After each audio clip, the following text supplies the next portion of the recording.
sorry. Did I wake you? No. How's Ken? Bad? Have they found Ryan? She's gonna be all right. She has to be. Somebody has to be.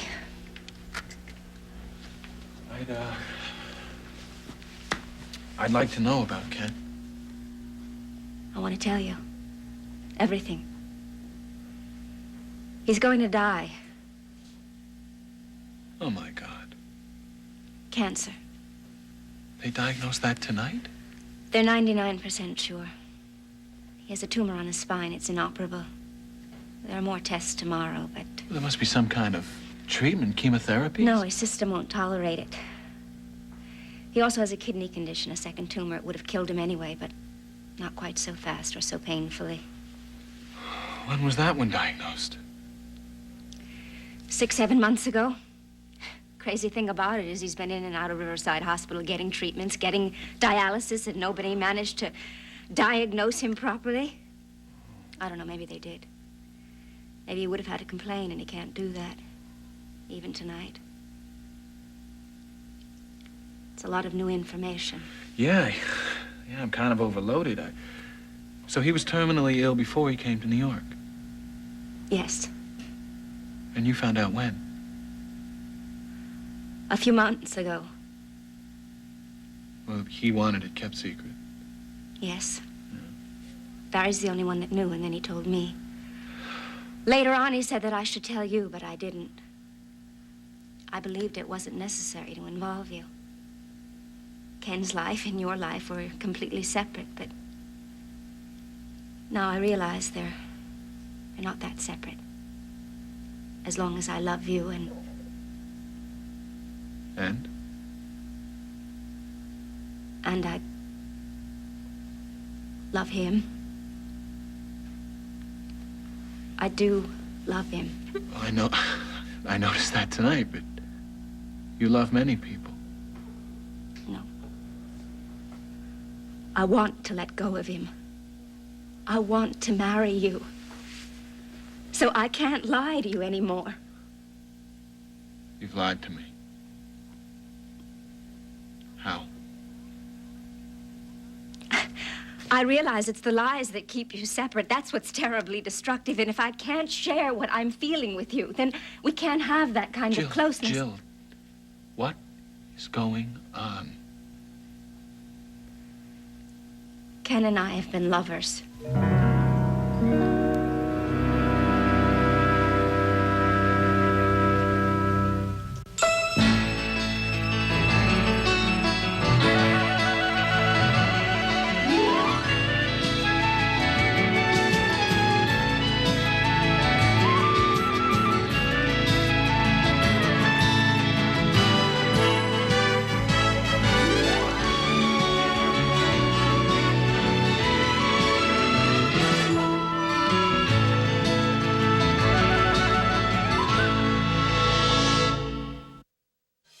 Peter Bergman took the soap world by storm by playing... Flash shipping now. See, I made you a cozy little bed. I even made you a little pillow. That's because I'm a good mommy. I know how to take care of my Ryan. Why don't we try it out, huh? See if it's a good bed. There. Can I have a good night kiss? That's all right. You don't have to. I know you love me. Tonight when we had supper, you smiled then. Little babies don't have to say thank you. Just let their mommies take care of them. And I love taking care of you. Come on, how about a little kiss? No, it's not a good bed. I didn't do it right. I'll go back, get some more linens, make it nice and cozy like a real bed, okay? You just stay here and wait for me. Be real quiet, though. Be real quiet. I'll tell you whatever you want to know about Amy, if that's why you called me over here to talk to me. It is. Maeve and I stumbled on something might turn into a lead. Amy mentioned her family problems, how much she wanted to get away from her father in particular. She always talked about running away. Her father was real strange. very quiet until all of a sudden he'd just blow up. He used to scare me, too. Did she ever say where she wanted to run? A special place? Kind of place? A favorite fantasy? Well, the water, maybe, for instance. If we could help the police target an area, Michael. No, she hated the water, swimming, things like that. She liked little places, closed in. Yeah. She liked picnics that were private, quiet. There was this big weeping willow tree that she would go away in the back of the branches and hide. People would walk by, they wouldn't even see her. She'd do her homework there, I'd go visit her. So she likes small places where she could hide, feel safe. Yeah, but I can't think of a particular place she wanted to go, I'm sorry. That's okay, that's okay. Keep talking. Maybe you'll make some connection. The one thing I can tell you is that she would never hurt Ryan. I mean, she loved kids. The littler, the better. She would take care of a kid. If the kid would cry, she'd feel terrible. I used to go and visit her when she was sitting for this one family. They would let me visit, and if she would hear the kid cry from way off in the living room, she'd go running all upset. Daddy.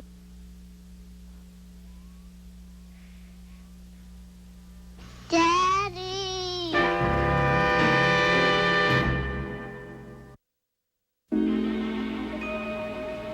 Lovers. Yes. All along, this whole time. Not the whole time. But some of it. Part of it. A little of it.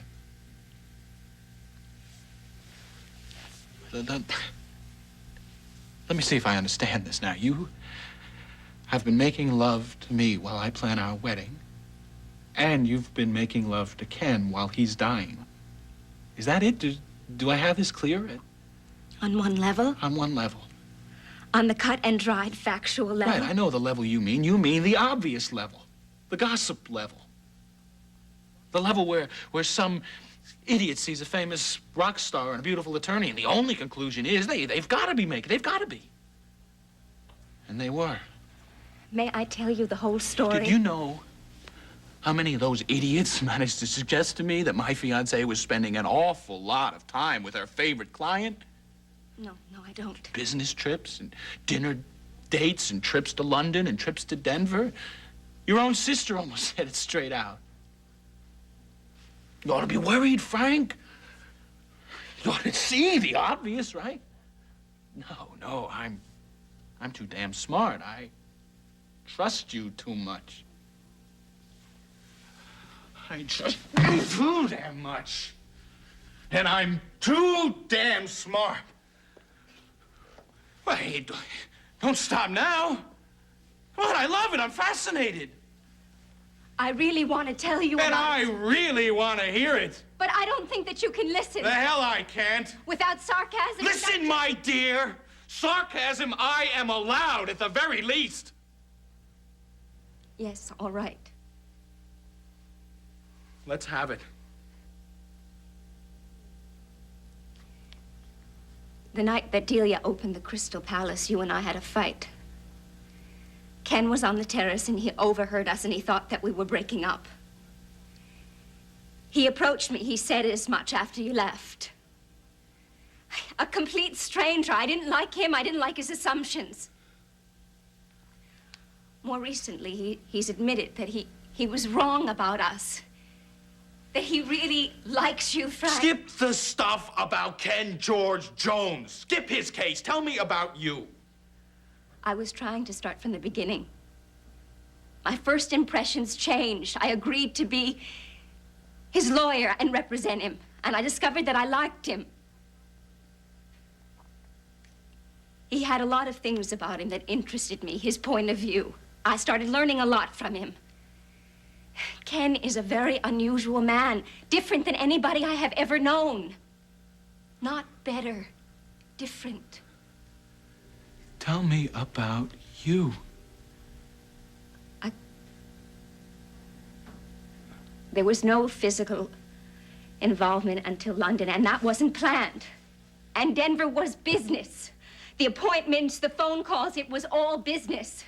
And he did cancel contracts left and right, and I believed his explanation that he wanted to write more music, spend time doing that. I didn't realize why it was so crucial until later on.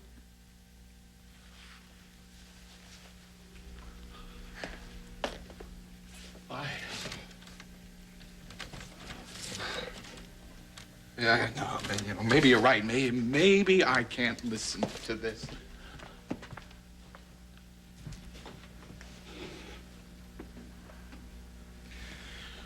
So there was no physical involvement until London. You left me there. It seemed entirely separate and apart from you. Separate? You really like that word. London was far away, another life, another continent. So you slept with him. Well, on this continent, I was down in Washington at the Senate hearing, had my big victory, and you were in another life sleeping with Ken. Frank, I planned to end it as soon as we got back home, and at no time did I see it as an infidelity to you. Oh, my God. Temporary insanity is not an acceptable defense in this case, Jill. I am not defending myself. I am trying to explain. Either way, it is not working.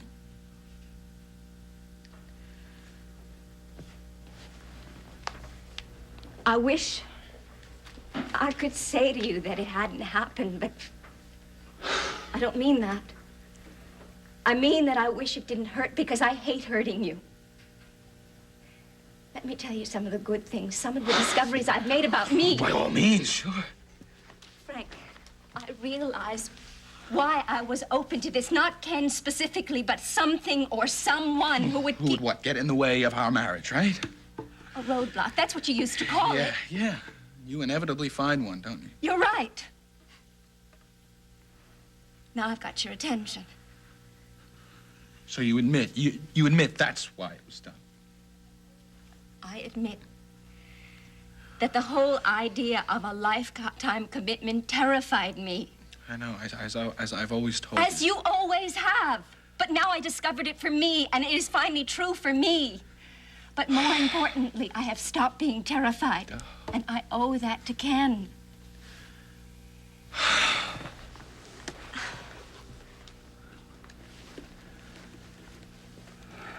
He taught me how to be in the present. Right here. Alive, right in this moment. I am committed to you now. That's why I'm telling you the truth. I know it hurts and I know it is painful, but there is now and now and now, and that all adds up to a whole lifetime. And when I think about it like that, I feel steady. I know I want to marry you. Without reservation and without fear. But right now, in this moment, here, I don't want to marry you, Jillian.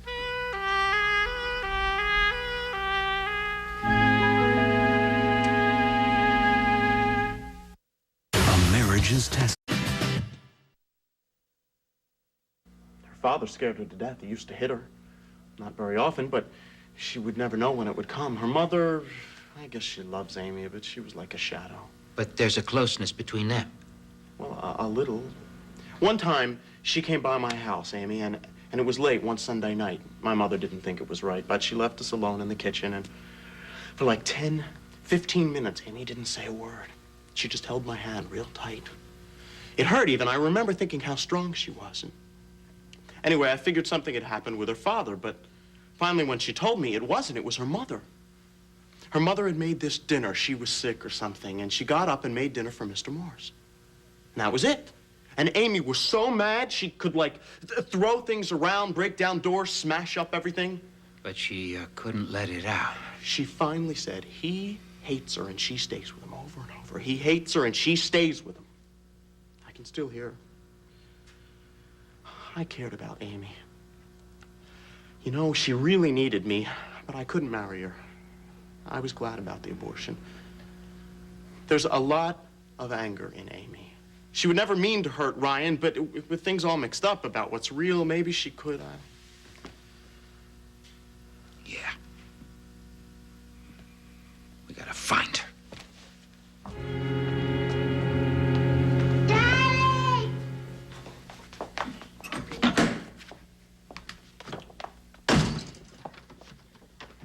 I told you to be quiet and wait for me. Me, not Daddy. Daddy doesn't want us anymore. Me, Mommy.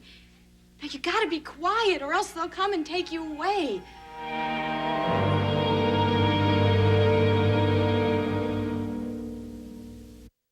Next, seduction rules the bedroom and the boardroom on The Young and the Restless. You don't want to marry me. Go on. Well, starting back on the obvious level, I'm mad. I don't want to get into that. There's just no way. On a deeper level, No.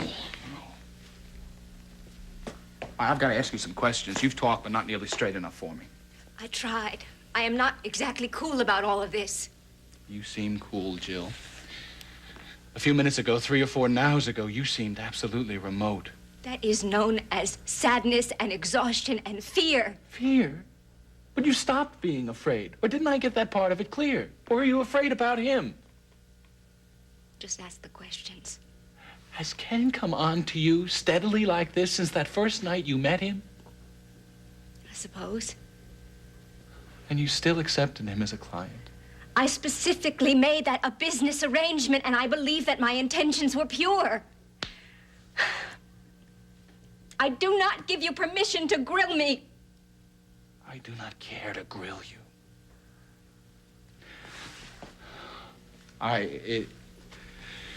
It happened in London. You said something about calling it off before you got back to New York. And I did call it off.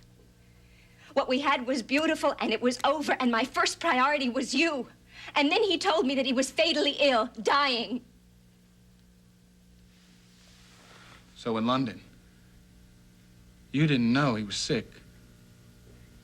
That wasn't part of why you slept with him, pity or comfort. No. Love-making is not where it's at for us. What we have is different than that. Why do you put so much importance in that? Making love is not important.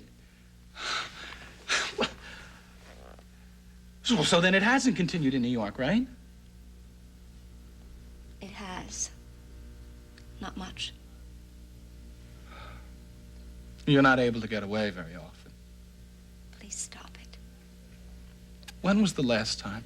That is none of your business. I see.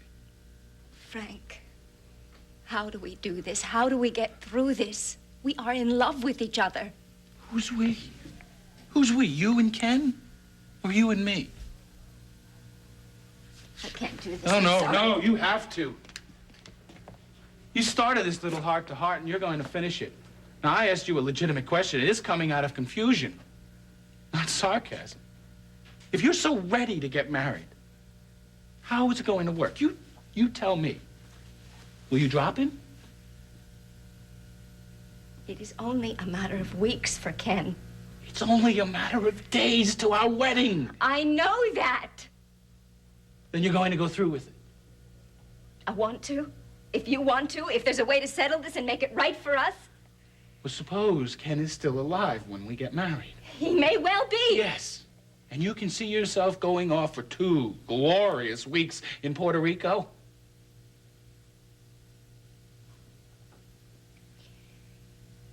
He only has Barry and me. No relatives, no parents. And I have promised that I would be with him. Oh, thanks for the runaround. Look, I haven't even thought that far. I haven't even taken in the cancer yet. Damn it, Frank! We have stopped seeing each other. He wants me to have good memories and not be a part of the dying. And my first choice was not to go to that concert tonight. And as it was, I stood in the wings so he wouldn't see me. I told Barry, I will watch and I will listen. And then I am coming home to Frank. But he collapsed. And I couldn't leave him. He did see me, and I won't leave him until he's dead. I have promised that. Okay. Okay, what? Okay, I think I know who we is.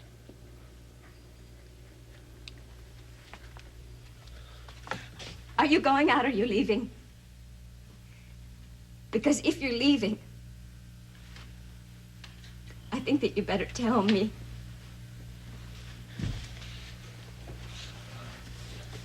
Yeah, I'll tell you.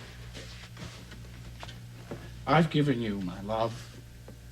I've trusted your love and your integrity. I've given you privacy. I never, for 1 minute, asked you to account for your time.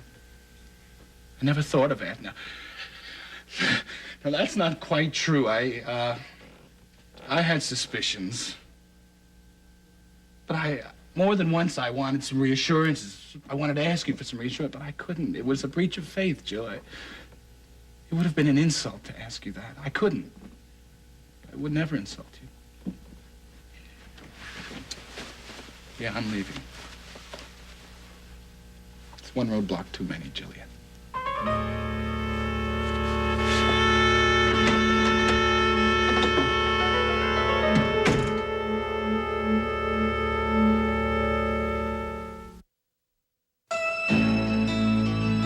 Catch Days of Our Lives tonight at 11. Days at Night, only on SoapNet.